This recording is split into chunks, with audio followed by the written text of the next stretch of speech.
اعوذ باللہ من الشیطان الرجیم بسم اللہ الرحمن الرحیم۔ آصف اسلامک ٹی وی کے پیارے دوستو، السلام علیکم ورحمۃ اللہ وبرکاتہ۔ اللہم صلی علی محمد وعلی آل محمد کما صلیت علی ابراہیم وعلی آل ابراہیم انک حمید مجید۔ اللہم بارک علی محمد وعلی آل محمد کما بارکت علی ابراہیم وعلی آل ابراہیم انک حمید مجید۔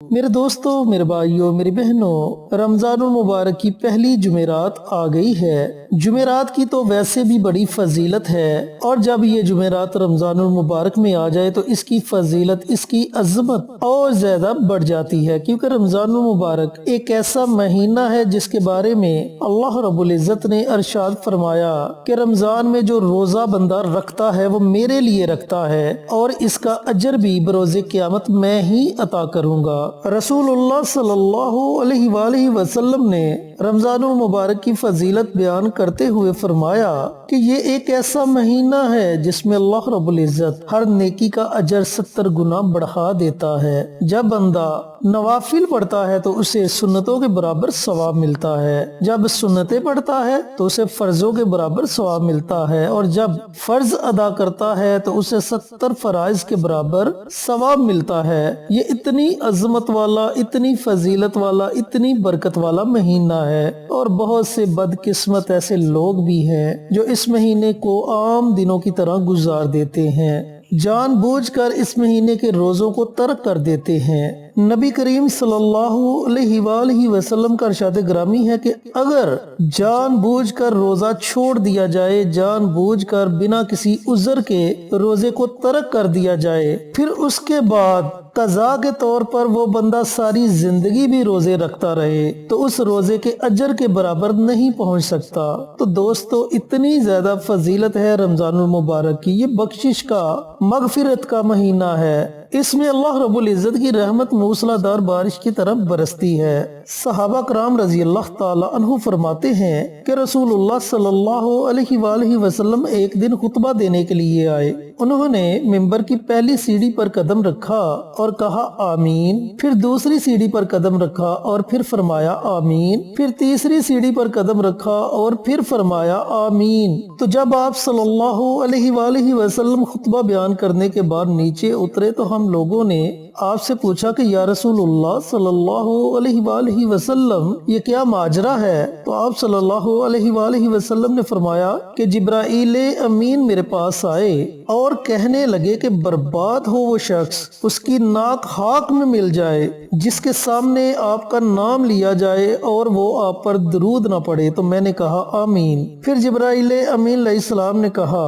کہ برباد ہو وہ شخص جو اپنے بوڑھے ماں باپ کو اپنی زندگی میں پائے، یا ان میں سے کسی ایک کو اپنی زندگی میں پائے اور وہ ان کی خدمت کر کے جنت حاصل نہ کر سکے۔ تو میں نے کہا آمین۔ پھر جبرائیل امین نے کہا کہ برباد ہو وہ شخص جسے اپنی زندگی میں رمضان نصیب ہو اور وہ رمضان المبارک میں اپنی بخشش نہ کروا سکے۔ تو میں نے کہا آمین۔ تو میرے دوستو، میرے بھائیوں، میری بہنوں، کتنی فضیلت ہے رمضان المبارک کی۔ تو آج جو عمل، جو وظیفہ آپ کو بتاؤں گا، اس عمل کو، اس وظیفے کو آپ نے رمضان المبارک کی ہر جمعرات کو پڑھنا ہے۔ دوستو، ہر بندے کی کوئی نہ کوئی خواہش ہوتی ہے، کسی نہ کسی حاجت کے لیے وہ کوئی نہ کوئی وظیفہ پڑھتا ہے، اور وہ اسی نیت سے پڑھتا ہے کہ اللہ تعالیٰ اس کی دعا کو سنے گا، اللہ تعالیٰ اس کی دعا کو قبول کرے گا، اور جس مقصد کے لیے وہ یہ عمل کر رہا ہے اللہ رب العزت یقینی طور پر اسے اس میں کامیابی عطا فرمائے گا۔ تو میرے دوستو، یہ سارا معاملہ ہے نیت کا۔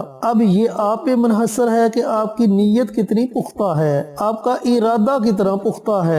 جب آپ کسی بھی پختہ ارادے کے ساتھ عمل کریں گے تو انشاءاللہ آپ کو ضرور فائدہ ہوگا۔ چینل پر نئے آنے والے دوستوں سے گزارش ہے کہ چینل کو سبسکرائب کر کے ساتھ گھنٹی کے بٹن کو دبا کر آل نوٹیفیکیشن پر کلک کر دے تاکہ میری ہر نئی آنے والی ویڈیوز کی اپڈیٹ آپ تک بر وقت پہنچتی رہے۔ جزاک اللہ۔ میرے دوستوں، میرے بھائیوں، میری بہنوں، یہ جو وظیفہ آپ کو بتانے لگا ہوں یہ وظیفہ آیت الکرسی کا ہے۔ اب جن لوگوں کو آیت الکرسی نہیں آتی وہ آیت الکرسی کی جگہ سورۃ اخلاص پڑھ سکتے ہیں۔ اب ان کو پڑھنا کیسے ہے، ان کے پڑھنے کا طریقہ کار کیا ہے، ان کے پڑھنے کا آپ کو فائدہ کیا ہوگا، یہ توجہ سے سن لیں۔ میرے دوستوں، میرے بھائیوں، میری بہنوں، جیسا کہ بتا چکا ہوں کہ یہ آپ کی نیت پر منحصر ہے کہ آپ کس مقصد کے لیے یہ عمل کرنے لگے ہیں۔ اولاد کی کامیابی کے لیے یہ عمل کرنے لگے ہیں تو اولاد کی کامیابی کا تصور کر لیں۔ کسی پسند کی جگہ شادی کروانا چاہتے ہیں اور گھر والے آپس میں ناراض ہیں تو ان کی ناراضگی کو دور کرنے کے لیے آپ یہ عمل کر رہے ہیں تو اس بات کا تصور کر لیں کہ اللہ تعالیٰ ان کی ناراضگی کو ختم کر دے۔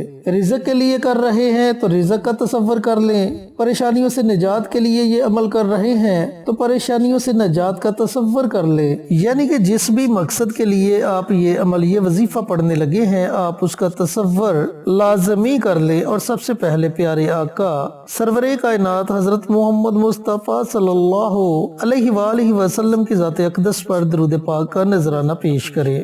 درود پاک 1 مرتبہ پڑھے، 3 مرتبہ پڑھے، 5 مرتبہ پڑھیں، یہ آپ کی اپنی مرضی ہے۔ اس کے بعد پورے دن میں چلتے پھرتے اٹھتے بیٹھتے اذان مغرب سے پہلے پہلے آپ نے 313 مرتبہ آیت الکرسی پڑھنی ہے۔ اگر تو آپ آیت الکرسی کا وظیفہ پڑھ رہے ہیں تو آیت الکرسی کو آپ نے 313 مرتبہ پڑھنا ہے۔ جب آپ 313 مرتبہ آیت الکرسی کا یہ وظیفہ، یہ عمل مکمل کر لیں تو آخر میں پھر نبی کریم صلی اللہ علیہ وآلہ وسلم کی ذات اقدس پر درود پاک کا نذرانہ پیش کر کے آپ نے اللہ تعالیٰ کی بارگاہ میں دعا مانگنی ہے۔ بہتر تو یہ ہے کہ آپ دعا افطاری سے کچھ دیر پہلے مانگے، کیونکہ وہ قبولیت کا وقت ہوتا ہے، اس وقت آپ کی دعا ضرور قبول ہوگی انشاءاللہ۔ اور اگر آپ کو آیت الکرسی نہیں آتی تو پھر آپ آیت الکرسی کی جگہ سورۃ اخلاص پڑھ سکتے ہیں۔ آپ نے اسی طریقے سے پہلے درود پاک پڑھنا ہے، وہ آپ کی اپنی مرضی ہے۔ اس کے بعد آپ نے 200 مرتبہ سورۃ اخلاص کی تلاوت کرنی ہے۔ پورا دن آپ کے پاس ہے، پورے دن میں چلتے پھرتے اٹھتے بیٹھتے کسی بھی طرح آپ سورۃ اخلاص پڑھ سکتے ہیں۔ اگر وقفہ رکھ کر یہ پڑھنا چاہتے ہیں تو وقفہ رکھ کر آپ یہ عمل کر سکتے ہیں، یعنی کہ 25 مرتبہ پڑھی، درمیان میں وقفہ لے لیا، پھر 25 مرتبہ پڑھی، درمیان میں وقفہ لے لیا۔ اس طرح اذان مغرب سے پہلے پہلے، یعنی کہ روزہ افطار ہونے سے پہلے پہلے آپ نے 200 مرتبہ سورۃ اخلاص کو پڑھنا ہے۔ جب آپ 200 مرتبہ سورۃ اخلاص پڑھ لے تو آخر میں آپ نے پھر نبی کریم صلی اللہ علیہ وآلہ وسلم کی ذات اقدس پر درود پاک کا نذرانہ پیش کرنا ہے، اور پھر آپ نے اپنے ہاتھوں کو اللہ تعالیٰ کی بارگاہ میں اٹھا لینا ہے اور دعا افطاری سے کچھ دیر پہلے مانگنی ہے۔ جس مقصد کے لیے، جس حاجت کے لیے آپ نے یہ عمل کیا ہوگا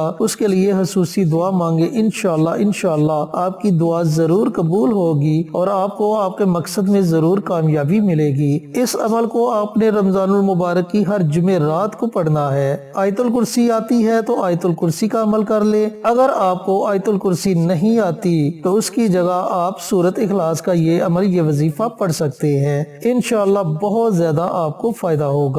اللہ رب العزت سے دعا گو ہوں کہ اللہ پاک یہ مبارک عمل، یہ مبارک وظیفہ جمعرات کے دن مجھے بھی، میرے تمام بھائیوں کو، میری تمام بہنوں کو پڑھنے کی توفیق عطا فرمائے اور صدقہ جاریہ سمجھ کر دوسروں کے ساتھ شیئر کرنے کی توفیق عطا فرمائے، تاکہ آپ کے ساتھ ساتھ دوسرے لوگوں کا بھی فائدہ ہو سکے۔ پیارے آقا کی پیاری پیاری سنتوں پر عمل کرنے کی توفیق عطا فرمائے، 5 وقت کا نمازی بنائے، صراط مستقیم پر چلنے کی توفیق عطا فرمائے، آمین۔ انشاءاللہ پھر کسی نئی ویڈیو کے ساتھ، اچھے اچھے وظائف کے ساتھ آپ کی خدمت میں حاضر ہوں گے۔ تب تک کے لیے اجازت دیں۔ السلام علیکم ورحمۃ اللہ وبرکاتہ۔